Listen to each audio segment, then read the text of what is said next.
A vast and immersive chronicle, the life of Bilal ibn Rabah, R.A. Roots and beginnings in Mecca.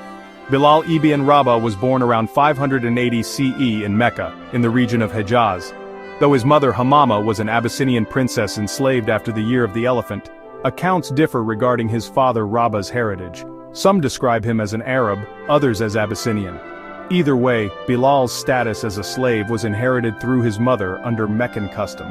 Despite his noble Abyssinian lineage, Bilal was scorned by the Quraysh, who mockingly called him Ibn Sauda. Serving the cruel master Umayyah ibn Khalaf, Bilal earned the keys to the Kaaba's idols, reflecting trust, but remained oppressed and dehumanized. The beginning of faith and the fire of persecution. Bilal soon encountered the message of Islam, likely through hearing debates and discussions about Prophet Muhammad and the nature of faith. Drawn by the sincerity of belief, he embraced Islam early and declared his faith in front of Abu Bakr and the Prophet. His conversion incurred brutal reprisals. Umayyah tormented him in scorching desert heat, dragging him through the streets, placing heated stones on his chest and demanding he renounce Islam. Throughout the ordeal, Bilal refused, repeating only Ahad, Ahad, 1-1, affirming God's absolute unity. I used to say other things too, but I noticed that this particular name of Allah would infuriate them the most, so I kept repeating it. A fiery liberation by Abu Bakr. Upon hearing of Bilal's suffering, Abu Bakr intervened. He confronted Umayyah and offered to buy Bilal's freedom at any price. Umayyah, driven by profit, demanded a high sum. Abu Bakr, unflinching, agreed. His liberation marked a profound turning point. Once freed, Bilal devotedly aligned himself with the Prophet, serving as a trusted companion and participating in daily rituals. First Muezzin, voice of the faith. Following the Hijrah to Medina, Islam's call to prayer was formalized.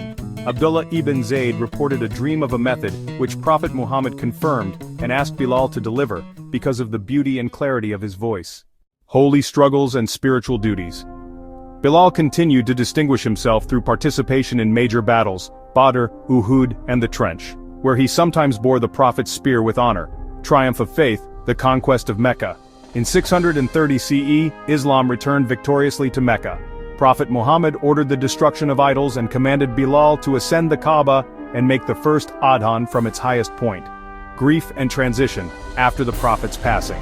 The Prophet's death in 632 CE deeply affected Bilal.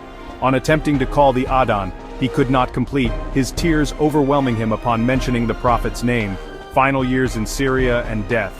Unable to settle in Medina's sorrow, Bilal journeyed to Syria and lived near Damascus, embracing a humble life of worship and modest farming. He passed away between 638–642 CE at over 60 years of age.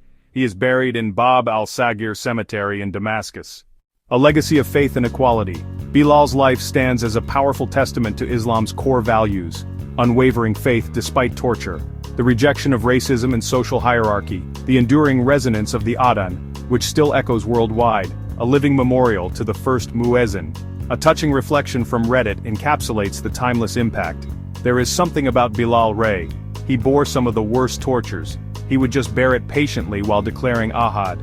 If you loved this far-reaching and deeply detailed journey through the life of Bilal ibn Rabah, please like, subscribe, and leave a comment below. I'd love to hear what moment in his life resonated with you the most. Thank you for listening, and may Bilal's extraordinary legacy continue to inspire us all.